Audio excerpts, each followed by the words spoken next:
Welcome to NTD News Today. Here are today's top stories. The White House confirmed that President Trump spoke by phone with Chinese Communist Party leader Xi Jinping this morning. A look at what they discussed.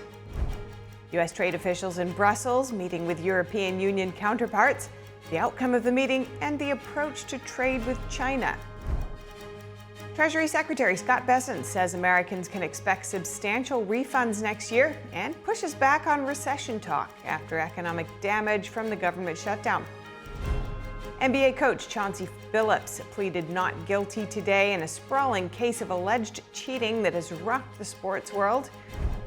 And the United States and Ukraine say they've made progress in a revised peace proposal. What's changed after an earlier proposal was criticized for giving Russia too much?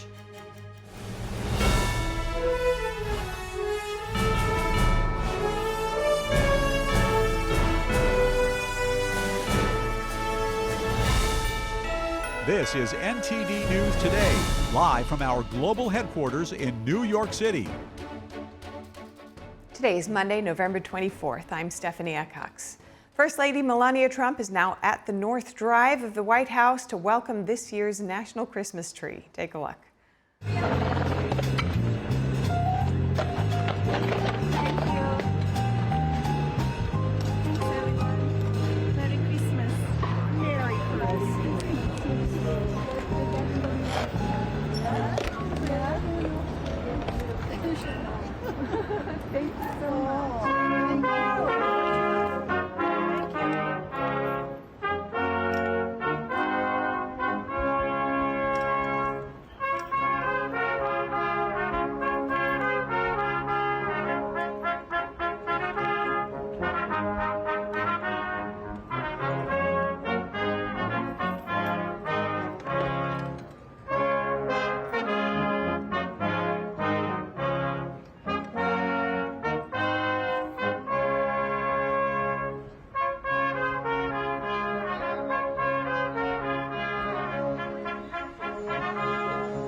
There we see the White House Christmas tree being received by the First Lady. And next, President Trump and Chinese leader Xi Jinping spoke by phone today. They reportedly discussed trade, Taiwan, and Ukraine. Chinese state-run news agency Xinhua reported that Xi told Trump that Taiwan's return to mainland China was important. Of course, we know that the Chinese communist regime has never ruled Taiwan, though Taiwan and mainland China once had the same government at different points in history. Xinhua also reported that Xi commented on other topics like Ukraine and trade relations. The U.S. offered no details of what was said on the call besides the name of the general topics. Trump and Xi met in South Korea in October following months of trade tensions. The Chinese regime has since resumed purchases of U.S. soybeans and halted its expanded curbs on rare earth exports. The U.S. has lowered tariffs on China by 10%. And an update on soybean purchases. Agriculture Secretary Brooke Rollins says the Trump administration expects to have deals regarding aid for U.S. farmers and Chinese soybean purchases within the next 2 weeks, speaking on CNBC. They've already put in a purchase order. We've already started shipping soybeans their way, almost 1.5 million metric tons. We have every indication they will continue to buy soybeans, sorghum, et cetera.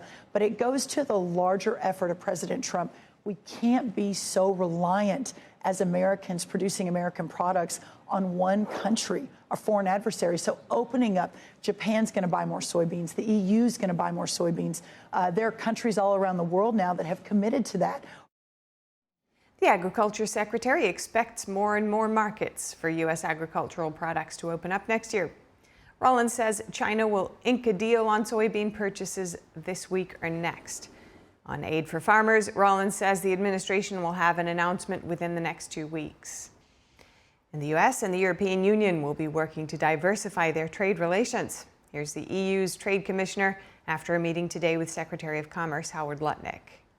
There are 12 countries, mostly in Pacific, who would like to work much closer with us, and this is, I think, extremely important signal because we are talking about 30% of GDP and 40% of trade.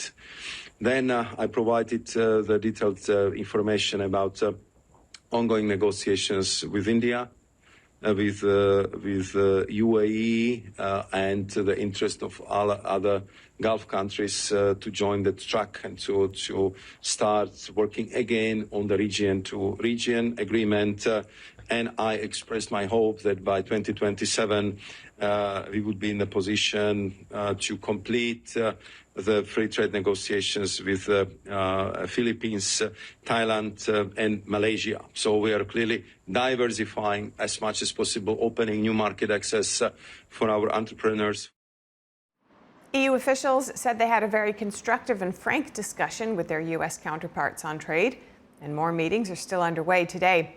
The EU will be working to lower tariffs on the U.S. following a trade deal from August, but the Union does not expect a deal to ease U.S. steel tariffs to come out of the talks this week.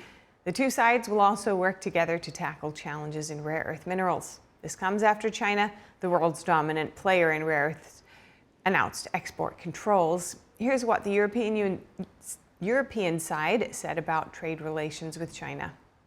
Cooperation and economic interaction with China remain vital in many areas, but we need to be clear-eyed and confront the challenges, including unfair trade practices and recent export control measures. Our trading relationship with China is unbalanced. So today we discussed among ourselves, but also with our American colleagues, how we need to address weaponizing of dependency through the use of our instruments and conditions, through incentives for investments in the EU, and through remaining open and diversifying our supply chains. We need to enhance the EU's capacity in relations to purchasing and stockpiling raw materials. The United States has formally designated Venezuela's President Nicolas Maduro as a member of a foreign terrorist organization. The designation is for alleged involvement in the Cartel de los Soles. It's used to describe a decentralized network of Venezuelan groups within the armed forces linked to drug trafficking. The administration officials have been making the case the designation will give the U.S. expanded military options for striking inside Venezuela. It comes as the U.S. military has amassed more than a dozen warships into the region as part of what the Pentagon has branded Operation Southern Spear. And the U.S. military has killed dozens of people in a boat strikes as part of the anti-drug trafficking campaign. Maduro has always denied any personal involvement in drug trafficking and the existence of the alleged cartel. His government today rejected the terrorist designation, calling it a, quote, ridiculous fabrication. And the chairman of the Joint Chiefs of Staff will meet with U.S. Southern Command service members in Puerto Rico today. The American military footprint there has grown amid the Trump administration's consideration of military action against Venezuela. The Pentagon says General Dan Kane will visit the territory where most of the roughly 10,000 troops in the Caribbean are believed to be based. The U.S. military has conducted bomber flights up to the coast of Venezuela. Meanwhile, airlines have canceled flights after an FAA alert citing increased security risks around Venezuela. And the arraignment of former NBA player and suspended NBA coach Chauncey Billups was this morning as part of the larger sports gambling scandal. NTD's Dave Martin is on the scene. Dave, what can you tell us? What's happened so far?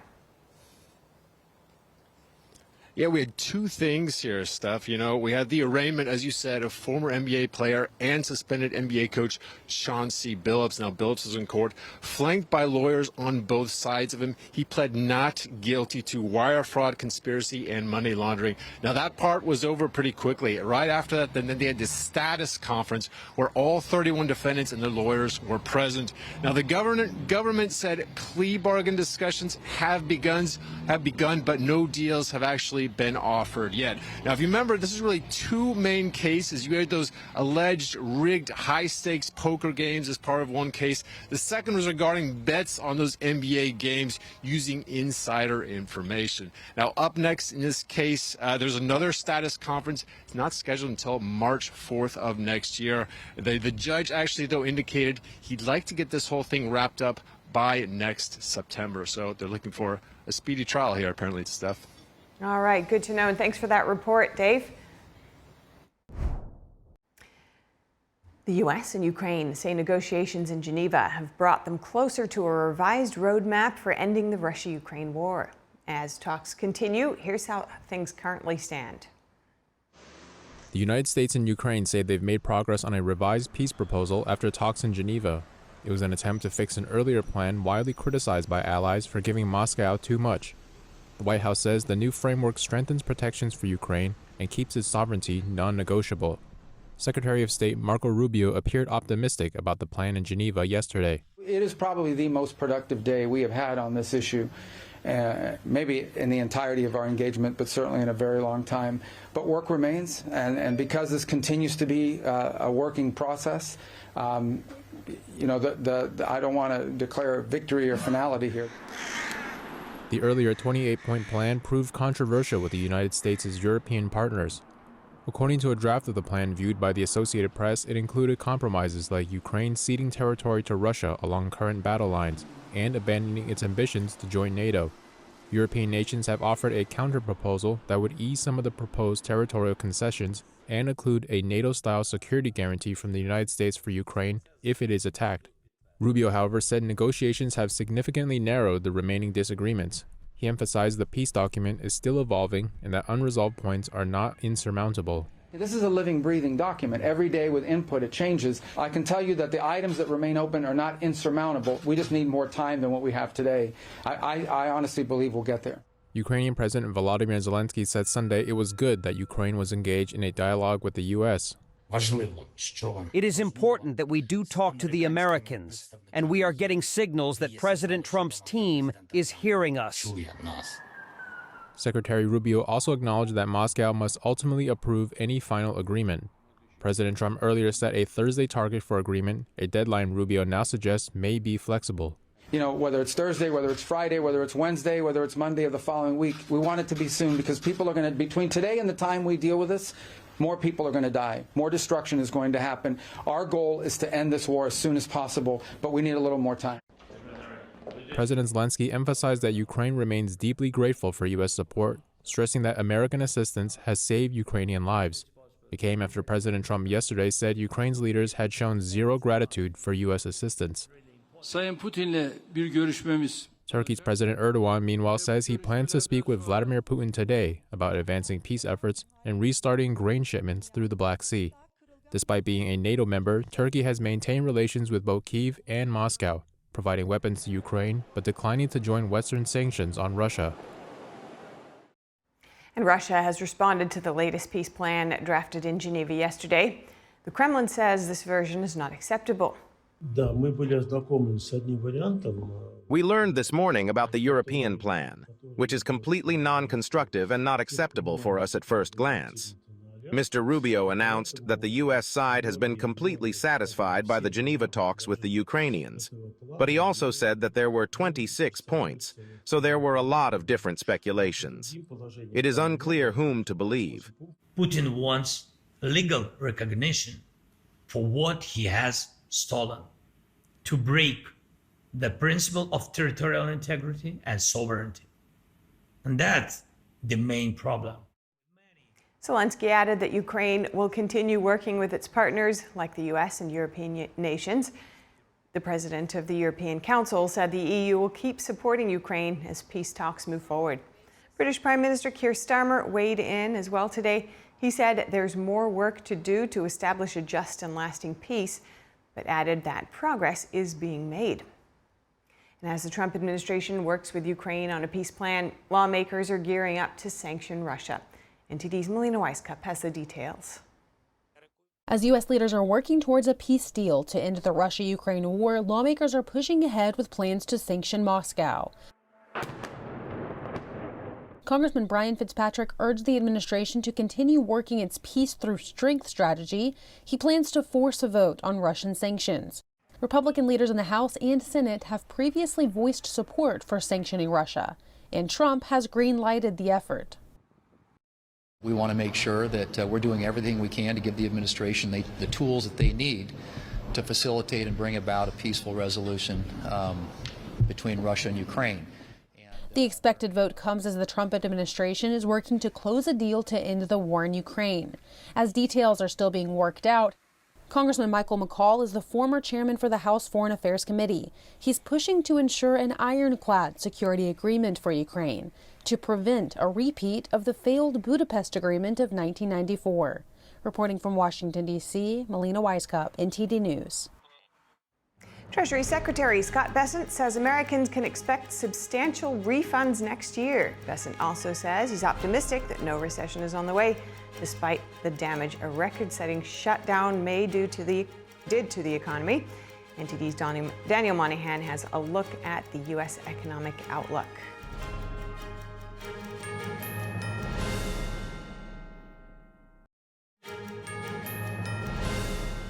Welcome back. Treasury Secretary Scott Bessent says Americans can expect substantial refunds next year.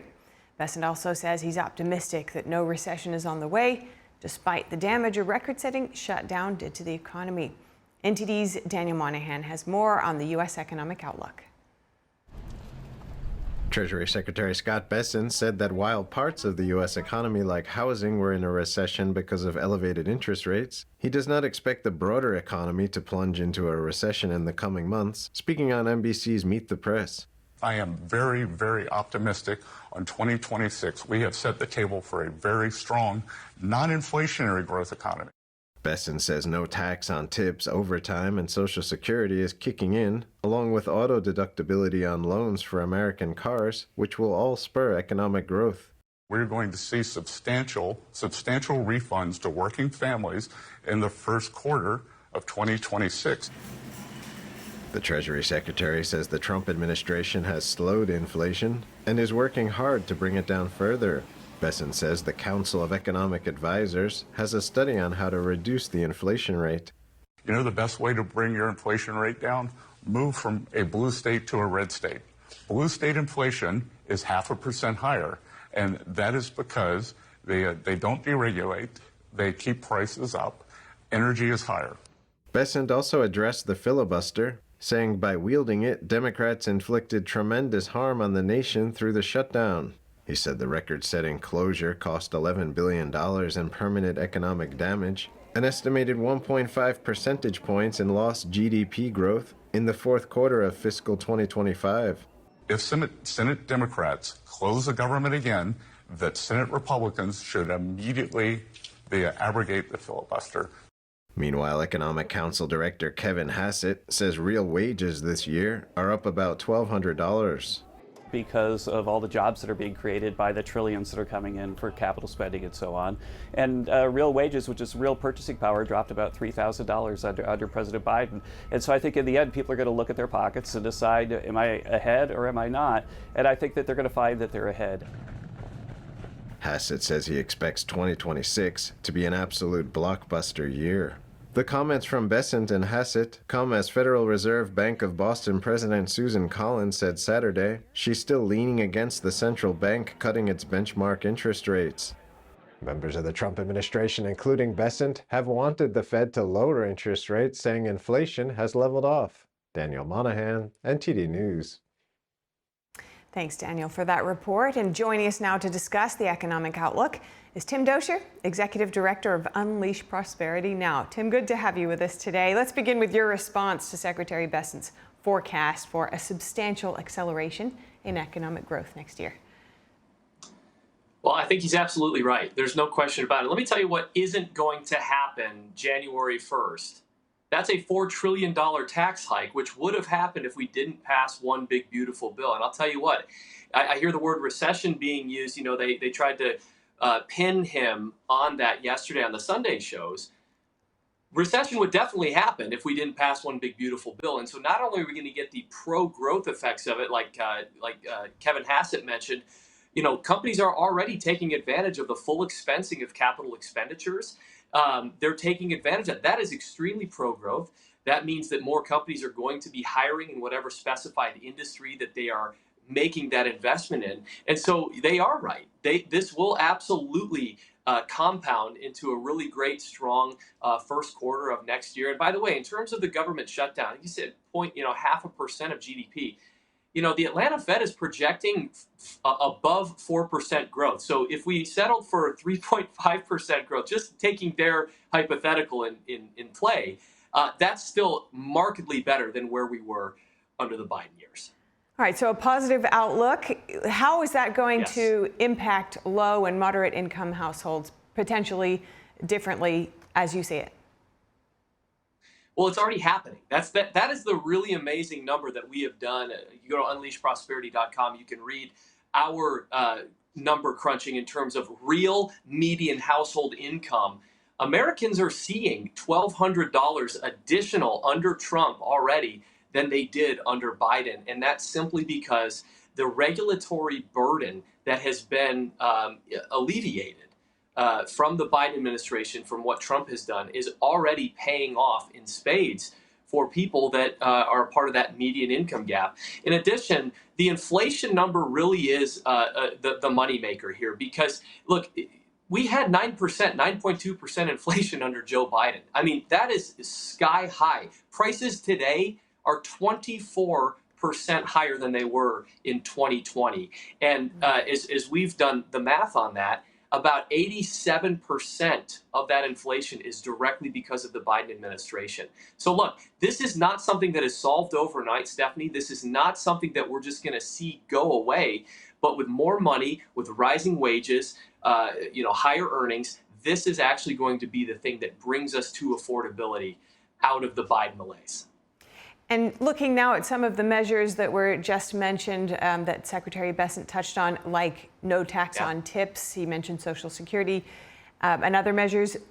How effectively do you think they will support financial security for working Americans? Well, I think it doesn't discourage people. I think that is a key driver in saying, look, this is more money coming your way. In addition to all the other things from extending the Trump tax cuts that people are going to see, they also continue to have that hope that, look, if you work overtime, you're not going to be taxed as highly on that overtime. If your Social Security is going to be taxed. Like no tax on tips. That is more money in the bank. That is more of a bright spot on the horizon. And I will also say this. I agree that when you make more money, you tend to be more productive.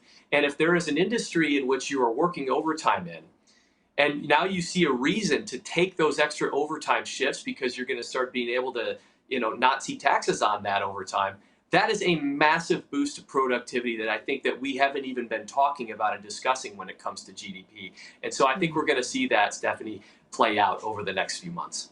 And what else, if anything, do you think might be needed to help support the economy and working families? Well, I think you got to get the healthcare situation under wraps. You got to stop inflating healthcare prices by subsidizing insurance companies, giving them those, we talk about that big thing that we shut the government down for. We didn't, the Democrats shut it down for. But these Obamacare subsidies are going to skyrocket if we don't continue to fund them. Well, the problem is that we have been funding them, and healthcare is triple what it was when Obamacare was passed. So this is something that we really must take on because everybody, myself, I'm a type 1 diabetic. Healthcare is not cheap for me as a type 1 diabetic. No, not at all. And it's not getting any cheaper. And so what you got to do is you got to replace that government Washington, D.C. mentality of bailing out insurance companies, hoping that they're going to give people better rates. And what you got to do is you got to open it up to state across state buying. You got to allow no caps on health savings accounts for people like me to store away money for those days where it's going to get tougher to pay for health care for me when I get older. That's the kind of stuff that we need to focus on in this country when you're talking about affordability. Not some temporary little $2,000 check. You got to go to the problem that where it actually is, and I believe healthcare is a big one. And certainly many Americans are dealing with conditions like diabetes and other long-term conditions that will need that kind of long-term approach. Considering the record government shutdowns, estimated $11 billion in permanent economic damage, how can policymakers avoid future shutdowns? It's a big one. Well, I think that's going to be up to the Democrats to do that. I mean, when you have a Republican fighting to keep the status quo in Washington, D.C., that's not a good thing. The status quo is what got us to this inflation in the first place. And so when you have the Democrats adding even more to that, that's going to be a problem. But what I will say is this. I believe that when push comes to shove, this is an election year that we're coming up on.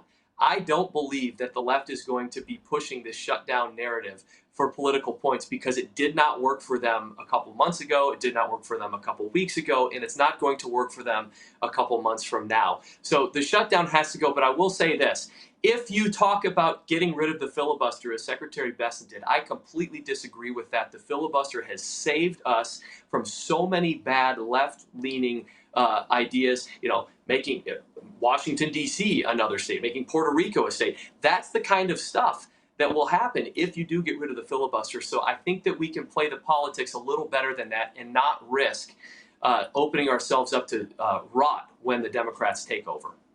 At least through so many shutdowns over the course of the country's history, we've not had to take that measure so far. We'll all be watching closely, especially as 2026 comes just around the corner. Thank you so much for your time today, Tim Doscher. Good to speak with you. Yes, ma'am. Have a great day. And you. And next, a major battle over press access continues. An appeals court will hear oral arguments today in the Associated Press dispute with President Trump over access to presidential events. The D.C. Circuit is reviewing the administration's appeal of an April ruling. The decision found it unlawfully restricted the AP after the news organization refused to use the new name for the Gulf of Mexico, the Gulf of America. District Judge Trevor McFadden had granted a preliminary injunction ordering the White House to restore AP access to the Oval Office and other news spaces. The injunction was paused in June while the appeals court considered the administration's case. Trump signed an executive order in February to change the name of the body of water to the Gulf of America. The AP said it would continue to use the Gulf's old name while acknowledging the new name Trump had chosen.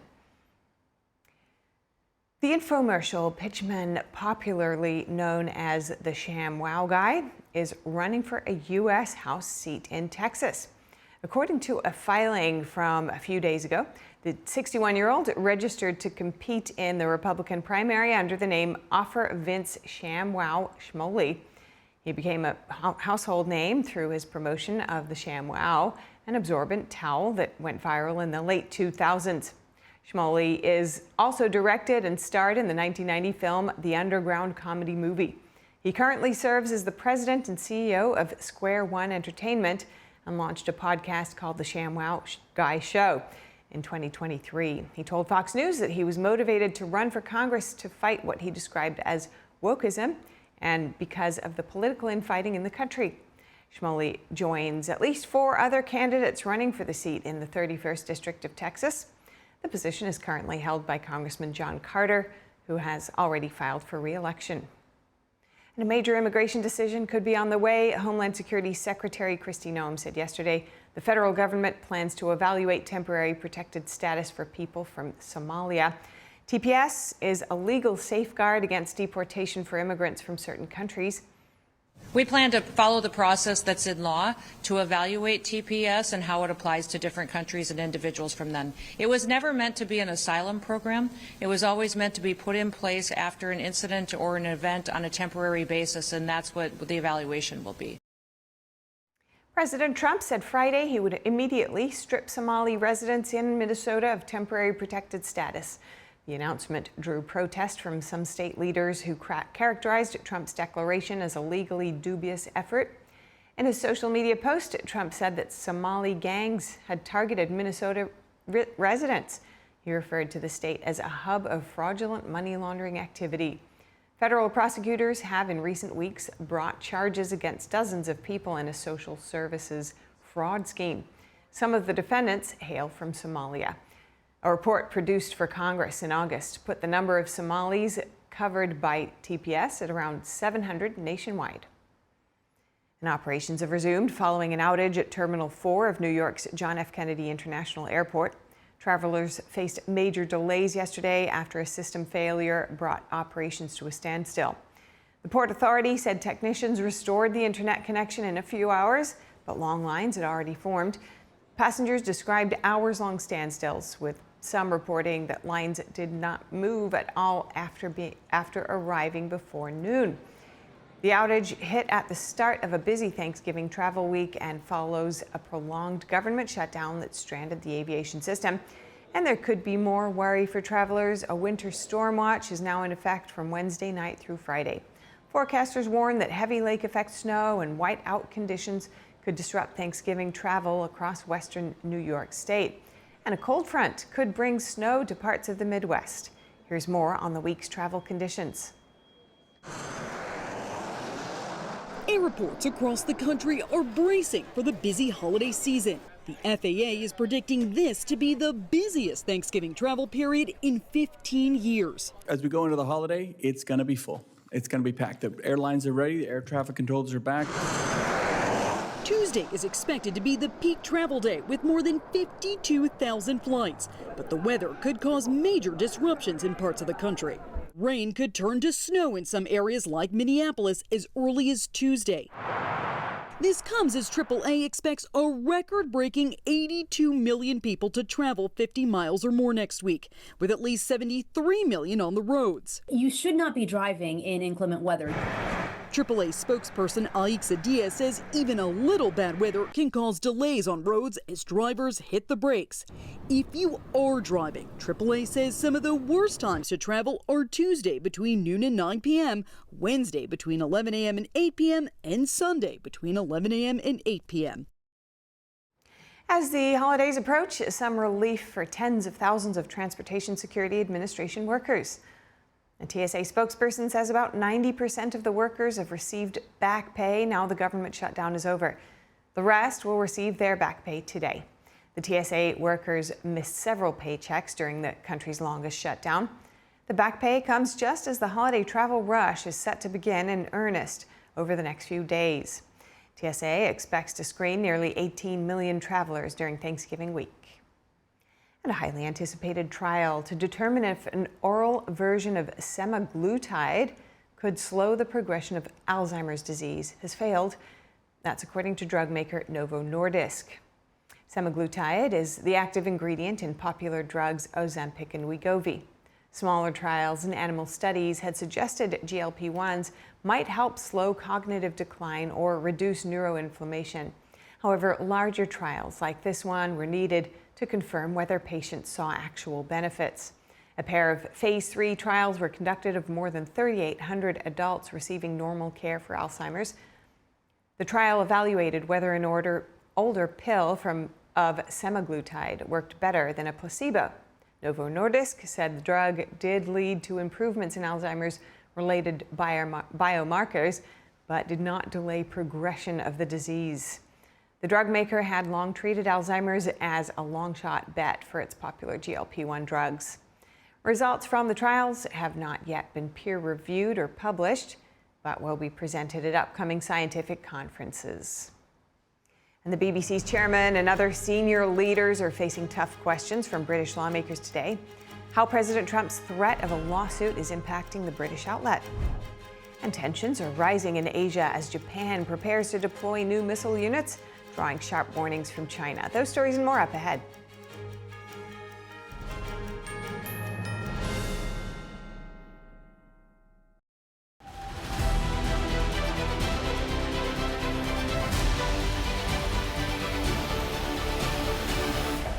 I'm Stephania Cox, and this is World Watch.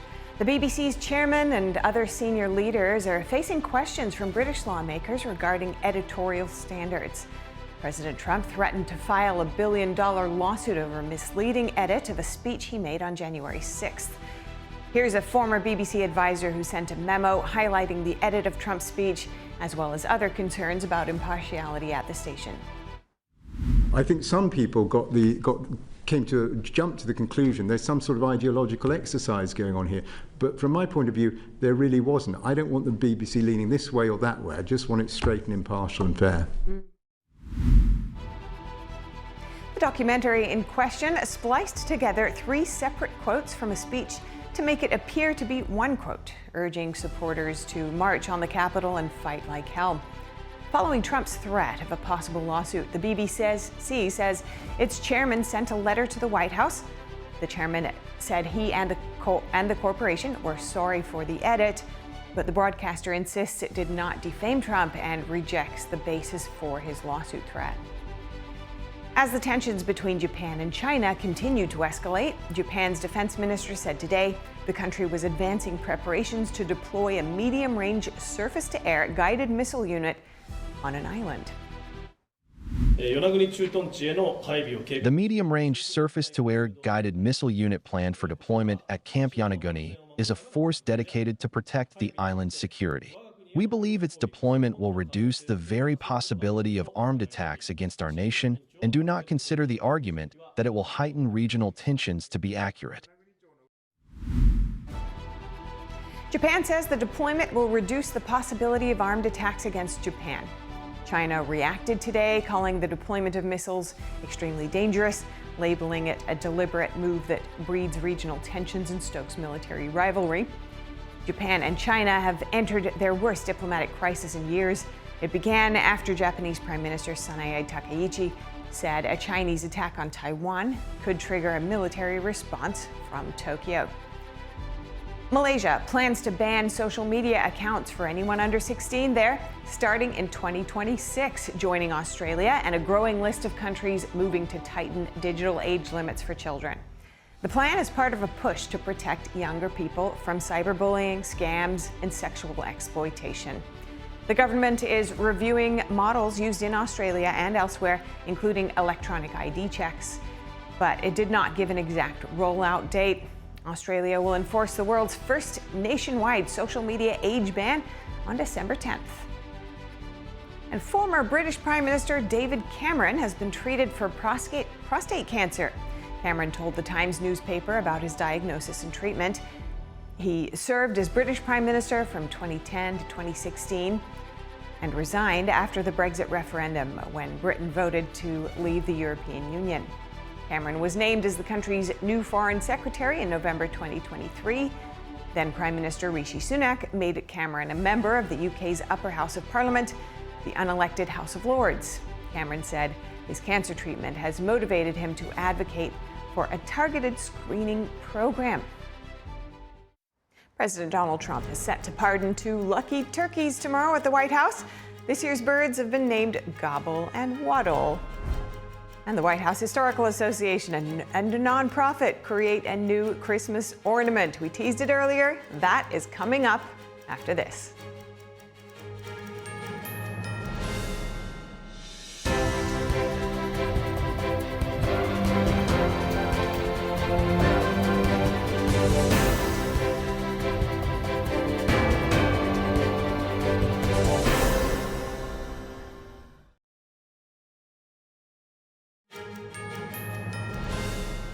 Welcome back. The holiday train show at the New York Botanical Garden is now back for the season. Miniature trains and iconic New York City landmarks brought to life as the show celebrates its 34th year. NTD Sean Marshall was there. Kids and adults can all enjoy the New York Botanical Garden holiday train show. The intricate detail that goes into making these buildings is simply amazing. They're designed after buildings and structures all around New York City. And not only is the train show amazing, but you can also enjoy the magical aura of the diverse plants and flowers all around the Botanical Garden. Each year, the New York Botanical Garden team switches things up a little bit for the holiday train show, with nearly 200 famous New York landmarks like the Statue of Liberty, Brooklyn Bridge, and Rockefeller Center, along with other popular and historical sites. Last year, the Bronx was displayed front and center, and this year, Central Park is in the Hopt Conservatory main area. So exciting for kids to come. There's over 30 G-scale model trains here. We have our very famous Thomas the Train that they can come and not interact with, but they can come and hang out with, watch them loop around the tracks. And of course, there's so many other types of trains that they can see going across bridges, our famous Brooklyn Bridge, Manhattan Bridge, and then of course interacting throughout the various other scapes and models that have been created here. Famous Thomas the Tank Engine is so popular that it needs to be a little off to the side and a little bit back from the barrier so kids don't try to take them home with them. And for plant lovers, the train show gives an extra bit of fun to a botanical garden visit. With a botany class, actually, we just visited the herbarium, we saw some phenomenal specimens, and it's phenomenal here. I love seeing the detail on the trains. It's amazing just seeing how intricate everything is. I just heard someone say that it's all made from natural materials as well, this whole exhibition, which I just find so phenomenally impressive. I mean, I would say get here. Honestly, it's something you really should see. I'm here with our grandson and my wife and the whole family, and the only thing I could say is if maybe they had a beer stop, maybe some draft beer that you could, find every 30 feet or so. That's the only improvement I can think about. There are actually drinks available during the nighttime show. Energetic after dark celebrations where you can sip seasonal cocktails and mocktails around the Hopped Conservatory. Yeah, the team is so creative in how they make all of the different models. They grab various types of twigs, seed pods, bark from trees found in the forests of Kentucky, but also sometimes they find things here at the New York Botanical Garden that has just fallen to the ground that they collect and they add to their collection for when they're making new models for us. So it's all natural materials, which makes it even more special because it adds to the story here at the Botanical Garden. Seasonal classics and holiday pop favorites fill the air as live performers bring musical sounds of the season to the garden during the night shows. Tickets are starting at $25. Just visit the website nybg.org for all the details. There you'll find tickets for daytime as well as the nighttime experience. Sean Marshall, NTD News. Great report by Sean there. Next, President Donald Trump is set to pardon 2 lucky turkeys tomorrow at the White House. This year's birds have been named Gobble and Waddle. The names were chosen by popular vote after First Lady Melania Trump polled the public for favorites. This year's runners-up were Sugar and Spice and Acorn and Squash and Pumpkin and Pie. Gobble and Waddle hail from North Carolina and have been staying at the Willard Intercontinental Hotel in Washington, D.C. ahead of the annual ceremony. The National Turkey Federation introduced the birds to the media this morning. The tradition dates back to 1947. President Joe Biden pardoned last year's turkeys named Peach and Blossom. And the White House Historical Association and a nonprofit have teamed up to create a Christmas ornament commemorating America's 250th anniversary. The creators say the piece marks an opportunity to reflect on our nation's history and bring the country together. NTD's Andrew Thomas has more. This limited edition handcrafted ornament features the Declaration of Independence on one side and an America 250 logo with the White House on the other. The country's founding document marked the birth of the nation and independence from Great Britain on July 4, 1776. Organization American 250 collaborated with the White House Historical Association to create the celebratory 24-karat gold-plated decoration. And that it's a part of this beautiful heirloom ornament, I think is really special. And so we could have taken a lot of different symbolism. We talked about lots of different ideas. But at the end of the day, the anniversary is the signing of the Declaration of Independence. The White House Historical Association has sold a popular Christmas tree ornament honoring a president or a key White House anniversary since 1981. More than 1 million of those ornaments are now sold every year. I think something that's so special personally about this year's ornament is that it's so much more than just that it's a symbol of truly this unity that we're trying to strive for. The ornament is available for $26.95. Andrew Thomas, NTD News. That's all we have time for this hour, but if you have any feedback on the show or have something you'd like to see us cover, send us an email at news.today@ntd.com. We'd love to hear from you. We'll cover more news right after this break.